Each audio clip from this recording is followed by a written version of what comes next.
Hello, everyone. It's Arleen Smith, and this is Healing the Hearts of Healthcare. And today I want to talk about the importance of the lost art of listening. And I know what you're thinking. Listening? Why are we talking about listening? And what does this have to do with healing my heart? Well, I'm going to remind you as a healthcare worker, part of your job is to heal other people. And to do that, we actually have to practice this, what I call art of listening. And it simply is just that. It's done through practice. And it's why listening is considered a virtue, because it's something that not everybody can do. And they certainly don't do it well. And there's lots of different reasons why listening doesn't happen naturally and organically. Some of it has to do with the fact that we live in a world where it's incredibly distracting, right? There's lots of distractions that sort of hit us at every sense of what we're doing throughout the course of a day. And that in of itself can make it really, really hard to actually focus enough and listen to somebody when you know something's happening all around you. So I want you to always keep that in mind, that your environment absolutely comes into play when it comes to your ability to actually be a good listener. And I'm going to also remind you that listening is a core skill that we all need to do as healthcare workers, because there are going to be times when you're going to be teaching, or you're going to be providing care, or you're going to be moving at a very fast pace, and your patients and or family members are not going to be able to understand or put it in a frame of reference what you're attempting to do. And you're going to need to be paying attention and listening so that you can actually tease those things out. The second thing that makes it so difficult for us to actually use this art of listening is the fact that we're moving at 1,000 miles an hour. I mean, you've heard me say this hundreds of times. When I was a young girl and I would watch the Jetsons, I was super excited about my future and thinking how easy, squeezy, peasy it was going to be for me to actually do the work that I would do. But I swear to you, I feel like sometimes I do more now than I ever did at any point in my life. And so that's our reality. That's what all of you face every single day. We are moving at such a fast pace that sometimes we don't even allow ourselves or grant ourselves permission to just slow down a bit and actually listen to another person. And I'm going to challenge you to think about this differently.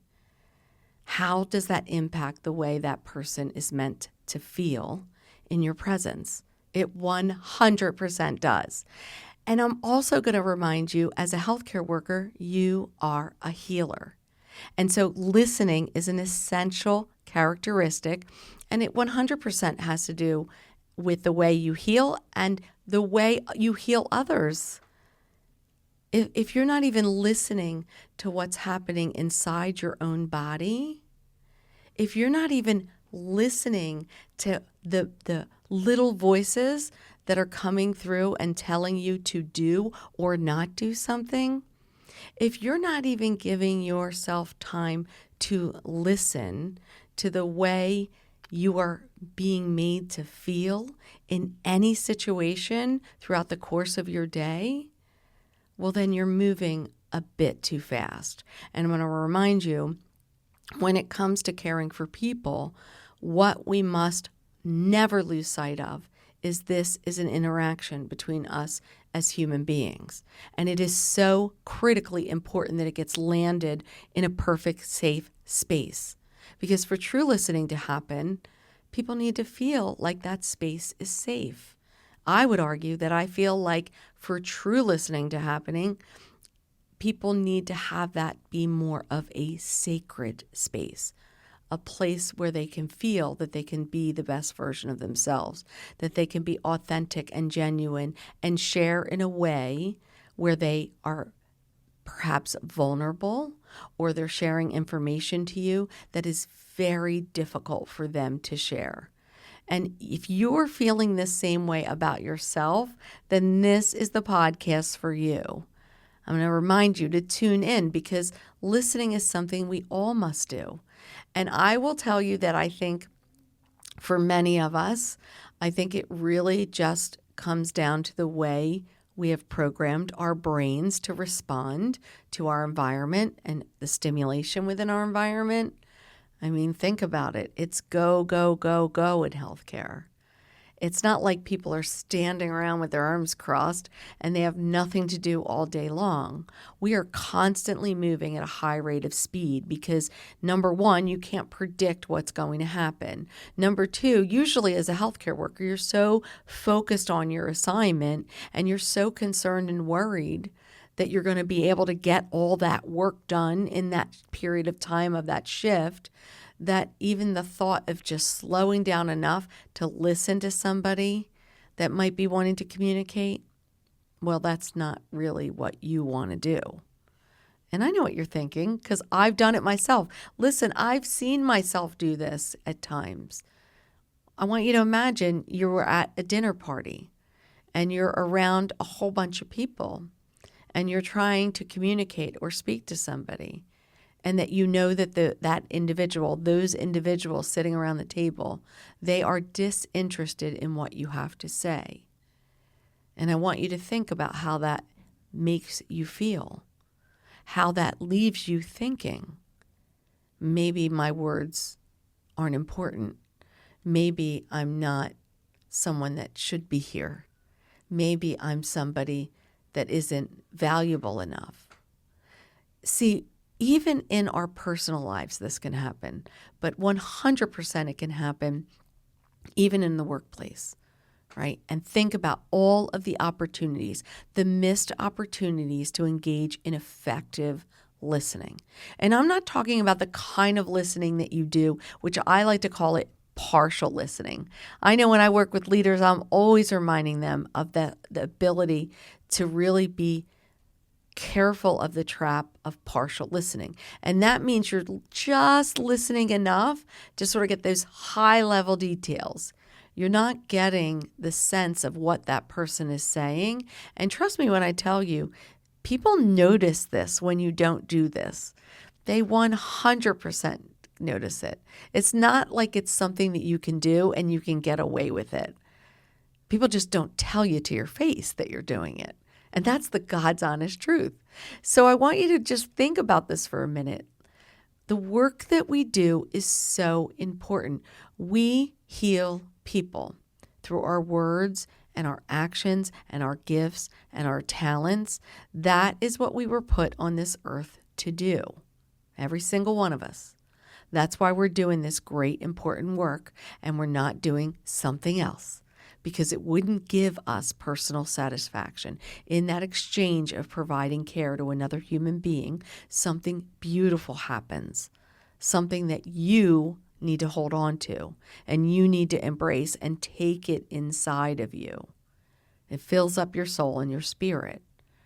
And if you are rushing by those opportunities to practice active listening, then you're really going to miss the mark. So how do you do it? How do you become a recovered non-listener? Well, it takes discipline. Absolutely 100%. And number two, it takes a lot of practice, which means you have to look at this as something that you're willing to attempt to do. And what do I mean by that? I mean, you actually have to want to be a better listener.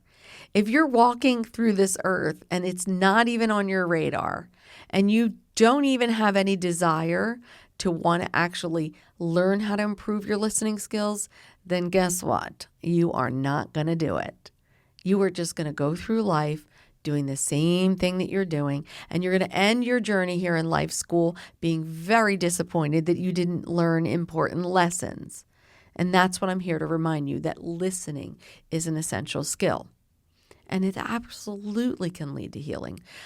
Many of my experiences throughout my nursing career were really all around those moments where I just allowed listening, right? Whether it was somebody just got that diagnosis of cancer, right? And it's like a bullet right to the heart.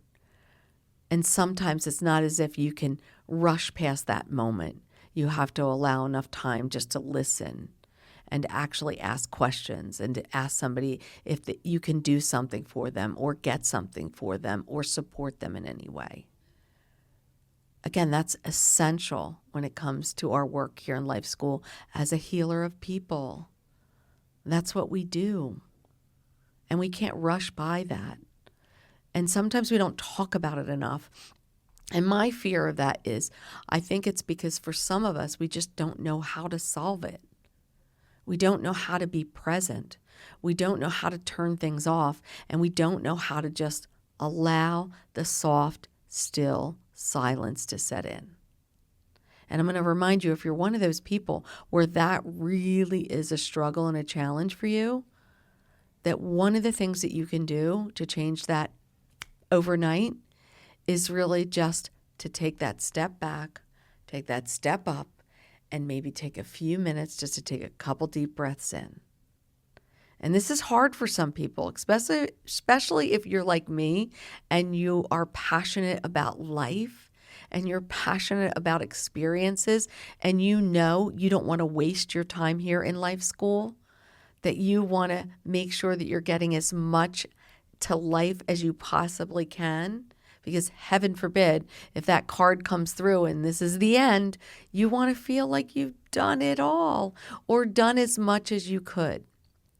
And so for some of you, it might just be self-restraint, and it might be learning that art of allowing that pause to set in and being comfortable with the pause.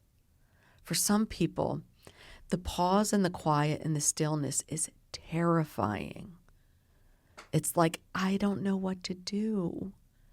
And I'm going to remind you, this is what you're here to do in Life School. You're here to learn the things that make you uncomfortable and find ways to make them comfortable. I want you to take a moment and close your eyes and imagine yourself being transported to a beautiful sunny place where you're standing on top of a hill in front of a beautiful row and rows of blooming lavender. Imagine for a moment the gentle warm breeze wrapping around your body, the sweet fragrant smell, and the sounds of nature surrounding you. Time is just standing still, and you are in the moment. Can you feel it? It feels amazing. That overwhelming sense of tranquility and peace. Don't you wish you could just bottle that up and keep that feeling inside of you forever? For centuries, lavender has been used for its remarkable holistic properties to soothe the mind, relax the body, and promote a sense of inner peace. Hickory Run Lavender Farm has discovered the power of nature, and they now want you to experience the incredible benefits and uses of lavender. Nestled on a hilltop in the beautiful Pennsylvania Pocono Mountains, Hickory Run Lavender Farm makes handmade products carefully crafted to enhance your well-being and promote a sense of calm in your life. From handcrafted soaps and soothing body butters to aromatic bath salts, Hickory Run Lavender Farm has everything you need to create that calming oasis right in your own home. And after a hard day at work, you deserve a bit of self-care. Hickory Run Lavender Farm is more than just a farm. It's a community of like-minded individuals who are tapping into nature to seek balance and harmony. Are you ready to transform your life and discover the power of lavender? Well, visit their website at www.hickoryrunlavender.com. Explore their online store, check out their events page, and more. And if you have questions, you just simply need to hit the Contact Us section of their website, and one of their knowledgeable and passionate staff members will respond to guide you through your lavender journey.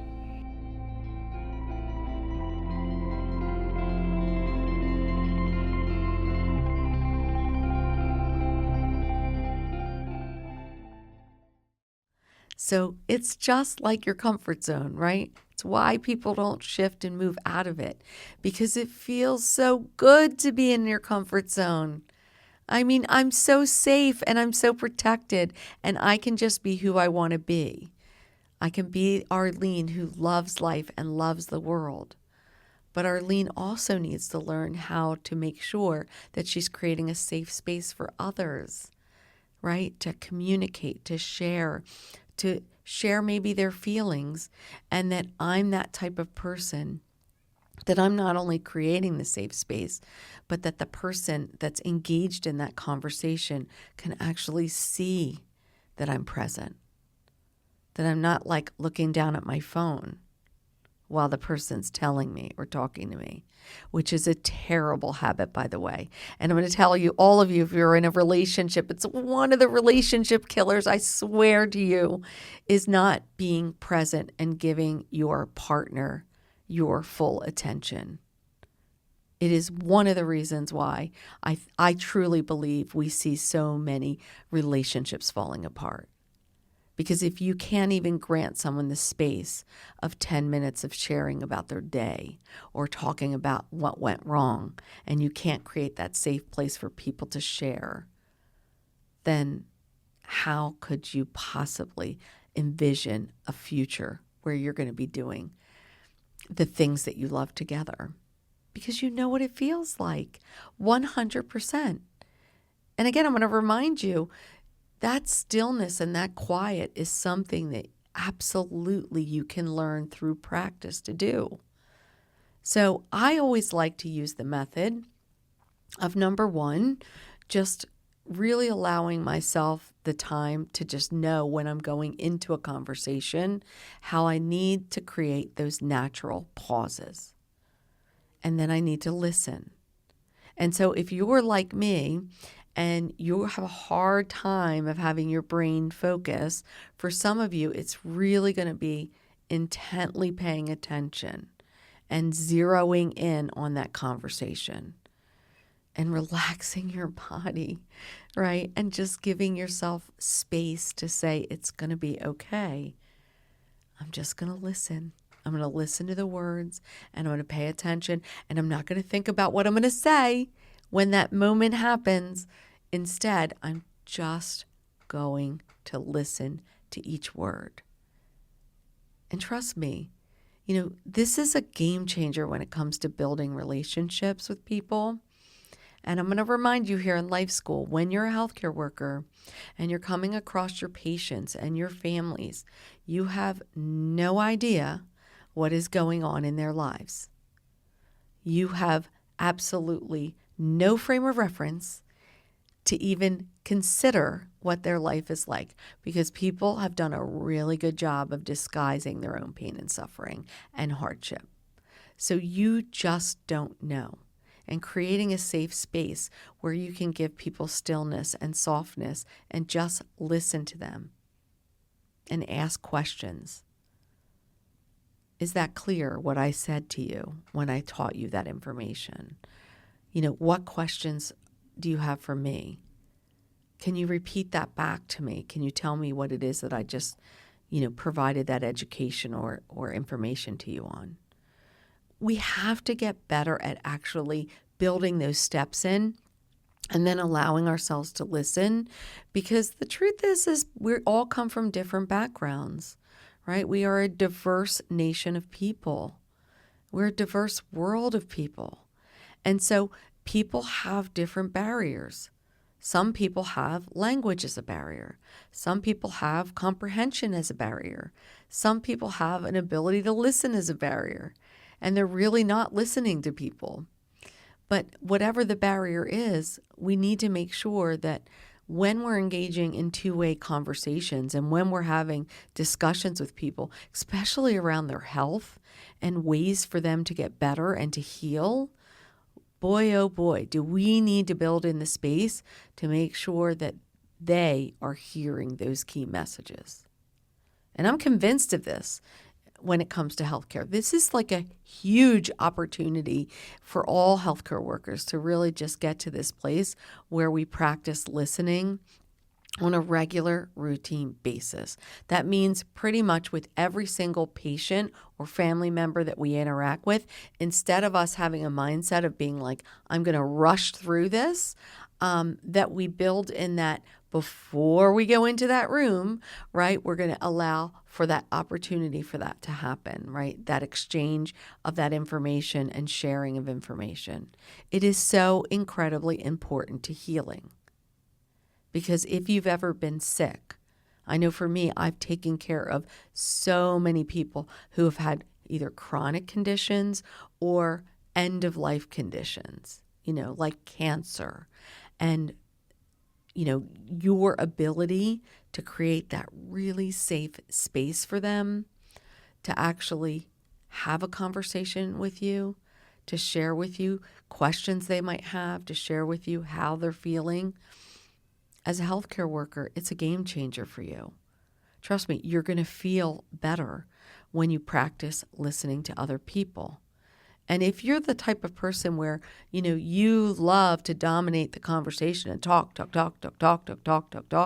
you absolutely want to think about those opportunities and those moments to actually settle it in and create those natural pauses. Listen, I know this is difficult. I know for many of you, this will be the hardest thing you master in life school. But I promise you, it will be a game changer for you if you put the time and the energy in to really focus on your listening skills. And don't be embarrassed to admit that this is something that you have to work on. Listen, we're all working on something in life school. For many of us, we're working on multiple things in life school. So you are no different than anyone else. But the people around you, they will notice it and they will feel it. And you will create a safe space for them to actually heal. And in the process, you will find healing of yourself. Listen, I hope you enjoyed this topic. I look forward to actually speaking with you on future podcasts. And if you don't hear it enough, thank you for everything you do every single day. You are making a difference in this world, and you are doing what you were designed to do, which is care for other people. Goodbye, everyone.